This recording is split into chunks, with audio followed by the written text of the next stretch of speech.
Halo, selamat pagi adik-adik. Perkenalkan saya dengan Kak Daniel. Hari ini kita akan membahas firman Tuhan tentang roh Tuhan ada padaku. Tapi sebelum kita membahas firman Tuhan hari ini, mari kita satu dalam doa.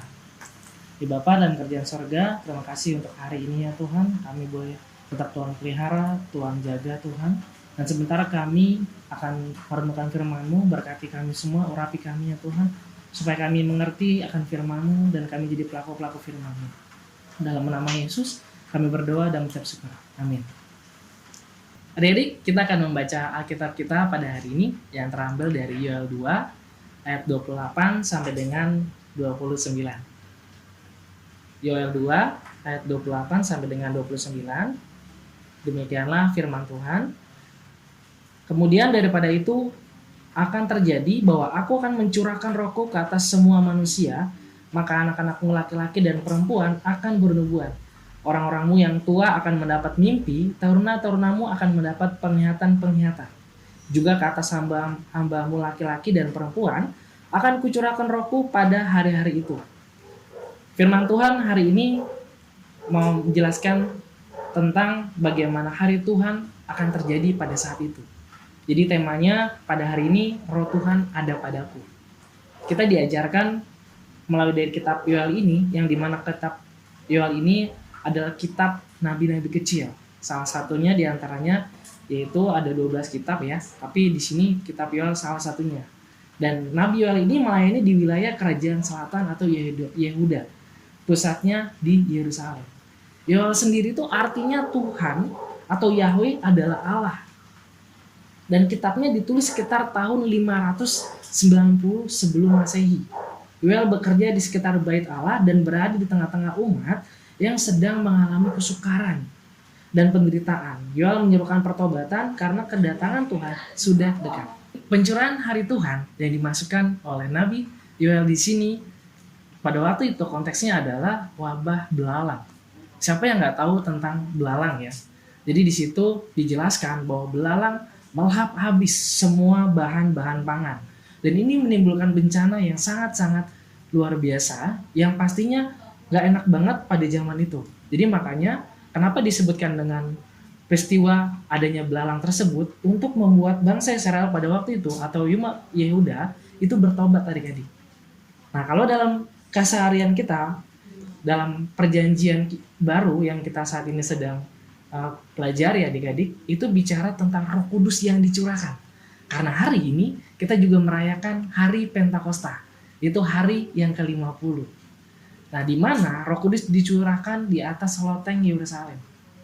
Dan di sini disebutkan juga bahwa pada waktu pencurahan Roh Kudus tersebut ada maksud tujuan Allah mencurahkan rohnya ke atas manusia, yaitu supaya manusia menjadi saksinya Tuhan. Apa cirinya bahwa kita dikuasai oleh Roh Kudus adalah kita percaya akan Tuhan Yesus sebagai Tuhan dan Juru Selamat kita. Seperti yang disebutkan dalam suratnya di dalam 1 Korintus 12 ayat yang ketiga. Jadi di sini disebutkan bahwa kita sebagai orang percaya yang percaya sama Yesus, cirinya adalah adanya Roh Kudus dalam diri kita. Dan juga bagaimana pencurahan Roh Tuhan sebagai tanda bahwa Tuhan berkenan dan tinggal di tengah-tengah umatnya. Nah, fungsi Roh Tuhan di sini adalah agar umat sanggup menjalani kehidupan yang sesuai dengan kehendak Tuhan. Itu yang pertama. Yang kedua adalah agar umat Tuhan dituntun Roh Tuhan tidak jatuh lagi ke dalam dosa. Dan yang ketiga, agar kekuatan Tuhan menyertai umatnya, sehingga umat menyadari bahwa Tuhan selalu bersama mereka, sehingga mereka dipakai sebagai alatnya Tuhan. Dan di sini disebutkan di ayat yang ke-28 bahwa aku akan mencurahkan rohku ke atas semua manusia, maka anak-anakmu laki-laki dan perempuan akan bernubuat. Orang-orangmu yang tua akan mendapat mimpi, taruna-tarunamu akan mendapat penglihatan-penglihatan. Jadi di sini jelas ya adik-adik bahwa Tuhan mau pakai kita sebagai anak-anaknya. Dan juga dalam kehidupan kita hari lepas hari, kita juga harus mengerti bahwa Roh Kudus memiliki peranan yang penting dalam kehidupan kita. Sebagai penguat, sebagai penghibur.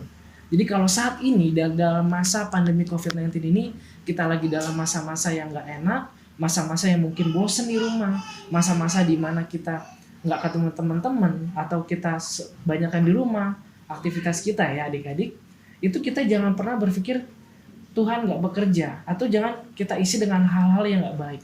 Coba untuk kita semakin dekat sama Tuhan. Ingat, kita kemarin habis merayakan hari Paskah. Dan hari Paskah kita peringati sebagai hari kebangkitan Tuhan Yesus. Yesus sudah bangkit dalam diri kita. Untuk itu, biarlah kebangkitannya kita responin juga dari hari Pentakosta ini. Yaitu hari di mana Tuhan mencurahkan rohnya, agar kita juga nggak merasa terus-terusan sendiri, agar kita merasa bahwa Tuhan selalu beserta kita. Karena Tuhan janji sama kita, Ia tidak akan meninggalkan kita sebagai yatim piatu. Roh Kudus juga mengingatkan kita, membimbing kita dan menegur kita bila kita ada salah, bila kita tidak berjalan sesuai dengan kehendaknya Tuhan.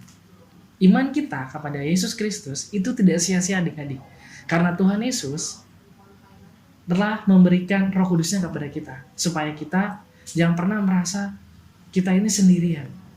Kita ini hidup di dunia ini hanya sementara, dan Tuhan tahu pasti banyak cobaan, pasti banyak yang namanya masalah yang terjadi dalam hidup kita. Bagaimana respon adik-adik dalam menanggapi hal tersebut? Apakah adik-adik mau tetap tinggal diam dengan kekuatan adik-adik, atau tetap percaya sama Tuhan dan mengandalkan Roh Kudus dalam kehidupan adik-adik? Karena Roh Kudus adalah roh yang dikirim oleh Tuhan supaya kita menjadi saksinya, supaya kita menghasilkan buah-buah roh seperti yang tertulis dalam Galatia 5.